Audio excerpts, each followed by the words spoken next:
Farm Chicks is brought to you by Rosetown Foundation, H&L Agro, and Volkswagen Jamaica.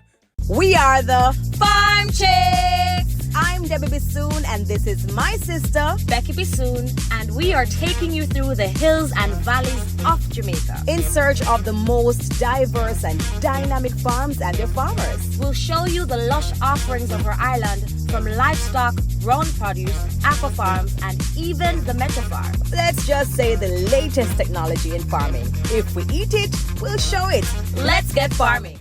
Welcome back to another week of Farm Chicks! Guys, it is week 5. Can you believe it? Week 5. We're almost there. Oh Yes. my God. Well, for this week's episode, we journey down to a cultural city in Kingston. When we say culture, I don't know me I talk about. Culture Yard, Trench Town, the birthplace of so many great voices and great people. Bob Marley, Ken Booth, Bunny Wheeler. Wheeler, Oh gosh, the list is long, man. Peter Tosh, Rita Marley. Rita Marley. You know that's where Bob and Rita. Yes. Oh my gosh. Okay, cool. Anyways, well, Trench Town is now moving towards being known for much more than just music. It's now positioning itself to be known for farming. And this week we visited the Rosetown Foundation and the Rosetown Farms. And we were really excited when we saw the property and the space because it's a beautiful development, a small, nice garden farm, perfect for the community. And Dean, who manages the place, he met us and brought us through what was happening in the garden.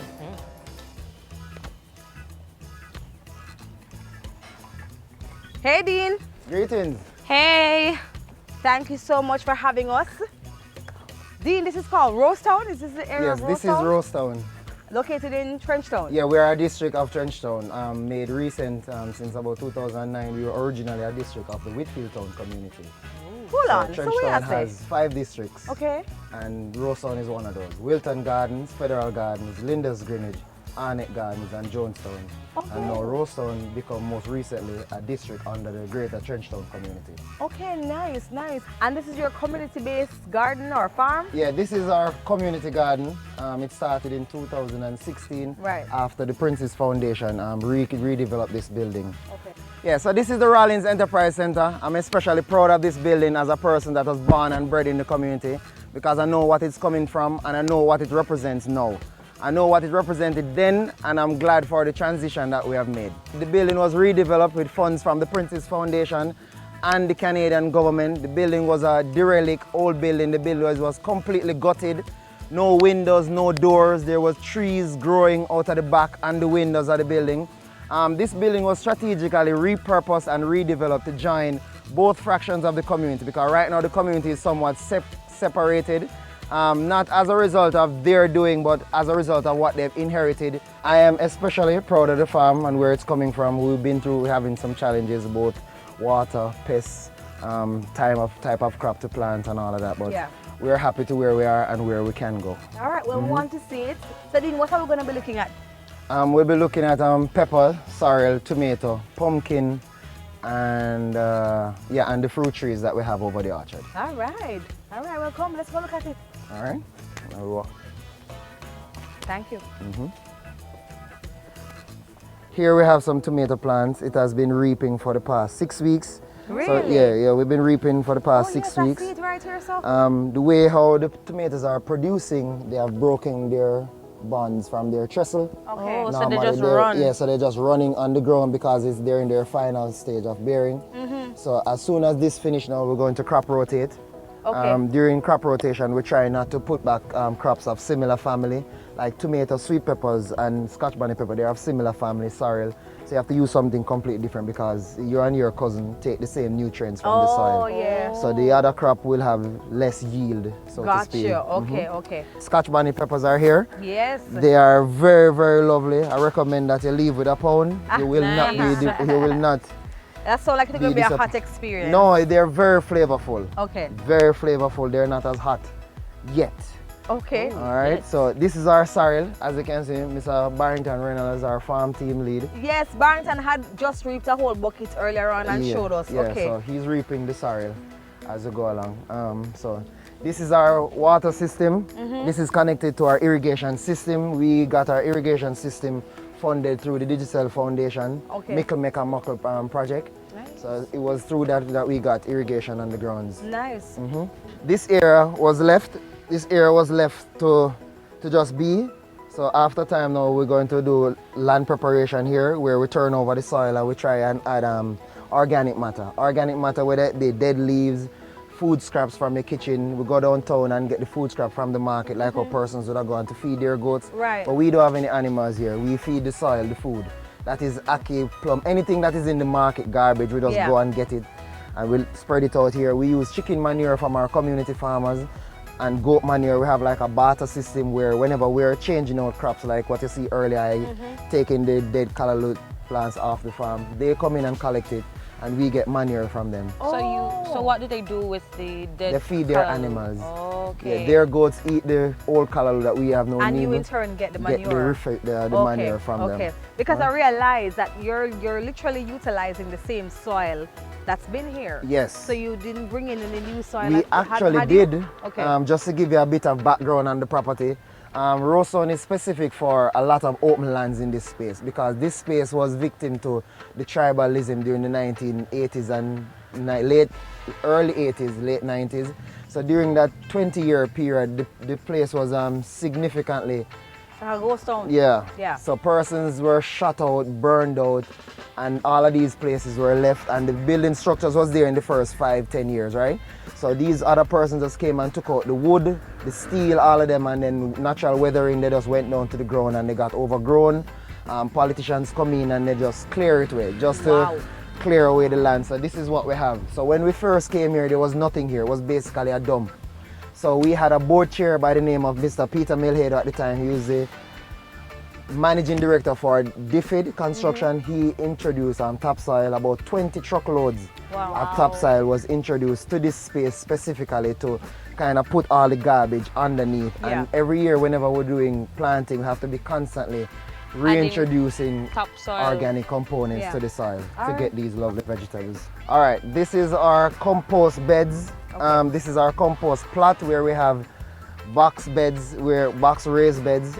Through my manager's visit to England, you know that England funds the farm most of the time. So she went to Scotland last year, in particularly Dumfries House. Dumfries House have raised beds made of compost. So what she saw, she brought it back here to Rosetown and we're trying to introduce it to the farm. So what is this that you have planted here though? So this crop in particular, this is broccoli. Oh. Yeah, this is broccoli and they are grown in the compost beds. We start our compost beds by having 4 wooden corners and then we plant them. Then we start by placing cardboard at the bottom of these beds to prevent weeds from coming up. Then we wet the cardboard. This was done through training from the Maya Foundation. A gentleman by the name of Mr. Williams, I don't remember his first name right now. He's the president of the Maya's Foundation. So what he came and taught with the whole training session. And he came and we placed the cardboard in there. We wet it, he call it give the cardboard life. And then we pour all those organic matter that I was talking about earlier we get from downtown. The food waste, the food scrap, even chicken this. Manure, everything. Chicken manure, and then we put that on, we wet it again, and then we put another layer of brown. Another layer of brown could be anything dead, from dry grass and anything dirt like that. and A mulching process. Mulching process. So what we're doing, we're actually building compost, we're building organic soil from scratch. Farm Chicks will be right back. Are you a farmer in your community? Farm Chicks is looking for you. Become a Farm Chicks ambassador by sending an email to officialfarmchicks@gmail.com. Giselle, connect with Brata. Enjoy all your favorite apps and more on Jamaica's fastest network. Activate a Prime Brata bundle for as low as $175 by dialing *147 from your Digicel phone or in the My Digicel app. Connect! Alright, connect with Brata. Digicel Prime Brata. Data can done. Welcome back to Farm Chicks. Rosetown is actually supported by the Digital Foundation, and you know what the man was say, plant your plate, no hesitate. Don't bother wait. Don't bother wait. Stephen was there on hand to give us some information about how it is that Digital Foundation continues to support Rosetown community, the The farm, the foundation, and you know, really overall, why it is that Digital Foundation continues such a great mission of supporting our people. Big up Digicel. Big up Digicel, big up Step Up, plant your plate. The support would have included the irrigation setup, you know, because you know that water is a serious need, and the irrigation setup works well, the drip irrigation system and tanks and so forth. And we continue to see how they are upscaling and growing, and see how the plant your plate can continue to strive with them, you see. You can come to this space, you can get your pepper, you can get your greens, your callaloo, you know, you can get different things, the pumpkin them, you know, the youngkin as the one they would have said, you got pine. So what I'm saying is, it is a holistic space that the community need to know, grow where you eat, you know what I say? And the vibration there, and also to see it happening, and then the whole green space vibration where you know say rainwater catchment and solar is an energy that needs to be adopted by the people, you see? So what did you think about the space? I was actually surprised that there was even a farm in Trenchtown. Like, that was shocking to me, like a farm in Trenchtown. I know. But then you can see that they really enjoy doing it because, listen me, the men take such good care of the property. Super diligent, honestly. We have about 15, 20 broccoli plants in here now. We had more, but some of them had died. Yeah. So And, after and the thing about it too is that you can see that there is moisture here. Exactly. It's so cold. And if you look closer, you can see a lot of insect activity. I realize as Once well you have insects in your soil, that is very good. That Like means you have a ants. healthy soil. Ants and Yeah, because all these insects help with the aeration of the soil. The insects drag organic matter down under earth to feed their young ones, and also defecate in the soil, and they breathe in the soil, and all of that benefits the soil, that in turns benefit the plants. Yes. beautiful. Their Understand? So waste it's a- benefit the soil. Beautiful. Our own don't benefit the soil. So Alright. we're especially proud of this compost plot. We have another plot over here that is bearing some beautiful pumpkins that I would love to show you. Yes, please. How long have you been growing pumpkins in this area? We've been growing pumpkins since the inception of the farm. At one point in time, the area behind us, that's the orchard, that's where we have our plantain trees, our ackee trees, our I see coconut banana trees, tree, banana all these trees all wonderful over there. stuff. At one point in time, we had a person here who was planting pumpkins. We reaped up to 2,200 pounds of pumpkin in one season. No, Dean, this may be one of the biggest pumpkins I've ever seen in my life. This pumpkin is humongous. Lift it up now. So, You can't lift it up.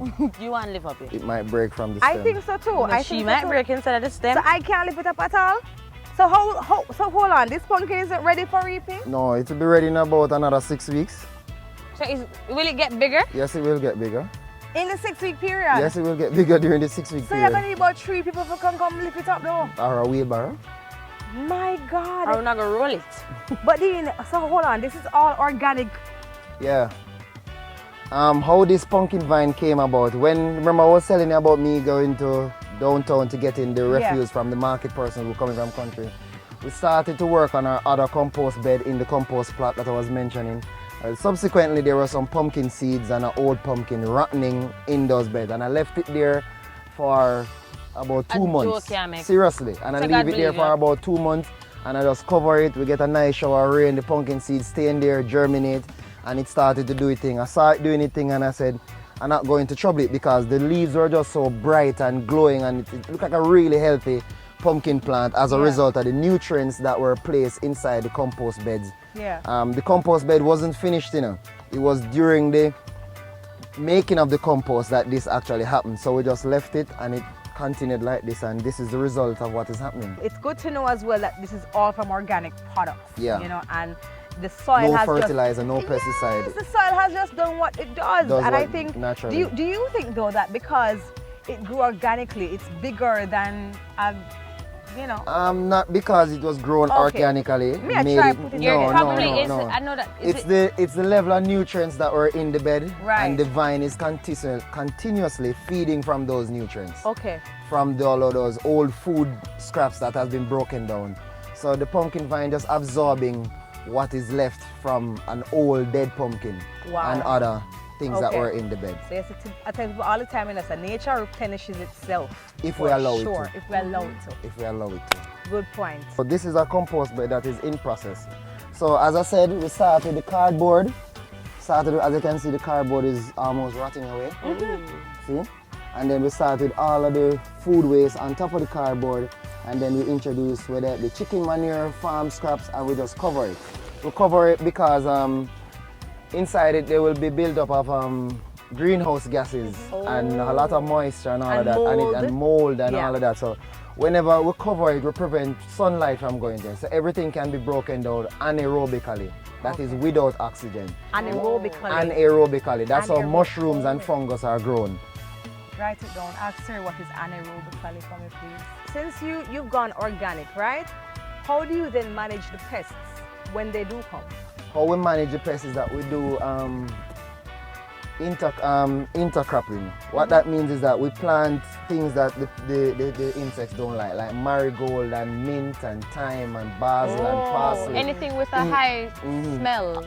You call them aromatics. Right, Aromatic. Yeah, aromatics. So whenever we plant them in between the crops, we ward off some of the insects. When they get really, really bad, we have to take out all of the crops and weed it out and bring them off the ground because all of these encourage insects and we don't want any insects on the ground. Okay, gotcha.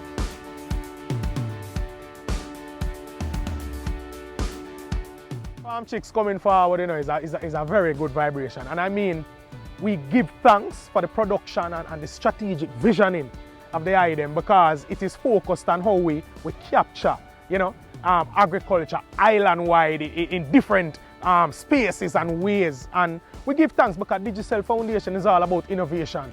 And the item is all about that and bringing that visual to it and getting the people. When you hear the testimonials from our recipients, I say, yo, Stepper, I really give thanks for the opportunity that Farm Chicks brought out of me to speak about what I'm doing. And you know me, I say, what the item I say, man, we love the vibration. Listen, premeditation, I chant free. Farm Chicks will be right back. Have you been farming in your backyard? We want to see. Send us videos and pictures to officialfarmchicks@gmail.com. Digicel. Connect with Brata. Theater Kia. Enjoy all your favorite apps and more on Jamaica's fastest network. Activate the Prime Brata bundle for as low as $175 by dialing *147 from your Digicel phone or in the My Digicel app. Connect! Alright, connect with Brata. Digicel Prime Brata. Data can done. Welcome back to Farm Chicks. So one of the shocking things that was on the farm was purple callaloo. I have never in all of my years seen purple callaloo. Like I've seen purple kale. And purple cabbage. Yeah, purple cabbage and purple onions. Purple cabbage, callaloo, I never see purple cabbage. But Dean was saying that the purple callaloo is actually much healthier than the green callaloo. Really? All right, so Dean, tell us what we're looking at. We're looking at callaloo, two varieties of callaloo, the red or the purple variety, rich in antioxidants, along with the other green one that is to the right of that. They're being fed from the same irrigation system. And they're in the process of being reaped. I feel like the first time I ever see purple callaloo. I've never. So hold on. Does it taste the same? It tastes the same, but it's more nutritious because also when customers that buy from us, they tell us that it's more it's harder to cut up. The skin is more durable on it. It's dense. So, yeah, more dense on it. So whenever they eat it, it acts more in their bowels. As in it give them a fuller feeling and more fiber. More fibrous. Because I would like to say more than the bowls. I get a little stirred a while ago. No. Oh God! No, it's extra bowel movement over there, Dean. Nothing like that. It's very, very fibrous. Very, very fibrous. Everybody love it. Okay. Some persons who are not used to it, we give them most of the green and like a little stalk of the red one, so just to add a little color. One thing, is there a difference in taste or what? No, there's no difference in taste. They taste just the same. But the green ones are more, has more water. And they're grown pretty much the same way, right? Like they're not nurtured. The same soil, the same nutrient profile, all of that. Just the color difference. Just the color difference and the nutrient content. Okay. Because you know the things that are red and dark in color has greater nutrient content than things that are green. Exactly. The purple lettuce is more nutritious than the green one. Yes. And same with the purple spinach. And or the purple cabbage The purple cabbage. Exactly. That's why them always a little bit more Fancy. expensive. A wee bit. A little bit expensive, yeah. So each callaloo has been planted right next to the drip line. Okay. So whenever we turn on the drip from over there, it has a filter. The only thing we don't have is fertigation because we try to keep it as organic as possible. That's why we invest so much labor in preparing the soil. Okay. So they have a jump start in nutrients without using any synthetic fertilizer. Okay. We use them sometimes, but we try our best not to. Fun facts about callaloo. Callaloo is actually rich in vitamin C, like it has a large amount of vitamin C, and also it's good for your skin and your hair. Yeah, it packs good collagen, man, because you know what? Collagen is good for the skin.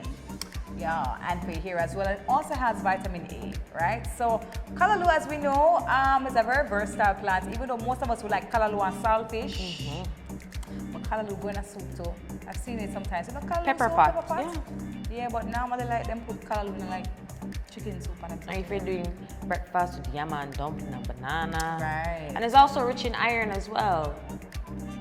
I think you said that already. it's No, rich in we iron. didn't. Okay, fine. Callaloo is rich in iron as well. Okay, awesome. I noticed behind me, Dean, that you have some boxes here, and I see some little bees flying around.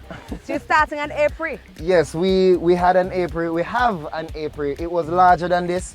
Some of the bees flow out because of, at times the bees migrate because we don't have a apiary specialist on the ground. I am the apiary specialist and I'm really afraid of them.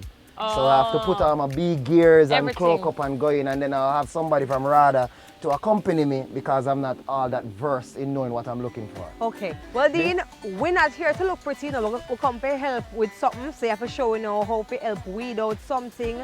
We're here to do something, plant something. Yes? We're not going to leave and don't put your hand in the dirt. Okay. Right here in Rosetown. I have some seedlings for you to plant. Some seedlings? Yes, I Good. bought some seedlings specifically. All right, let's go plant. We're planting some hot peppers. Okay. Scotchy? Scotch bonnet peppers. Nice. All right, tell us what we need to do though, because I know that you have underneath here the cardboard, so we're not going to dig too far down. No, you're not going down too far. Just far enough that the plants can access the nutrients in the bed. And then right under the drip is where we plant it, right? Right beside the drip. Right beside the drip. Yeah, Where okay. the hole beside is the at? drip, so it right where this hole is at. Right. Okay. All right. All right, so take a seedling. And then Take these, this one. we need to be able to mark this as the farm chicks seedling, because when I come back in the next couple of weeks, more You'll see the pepper then. reap Definitely. my pepper.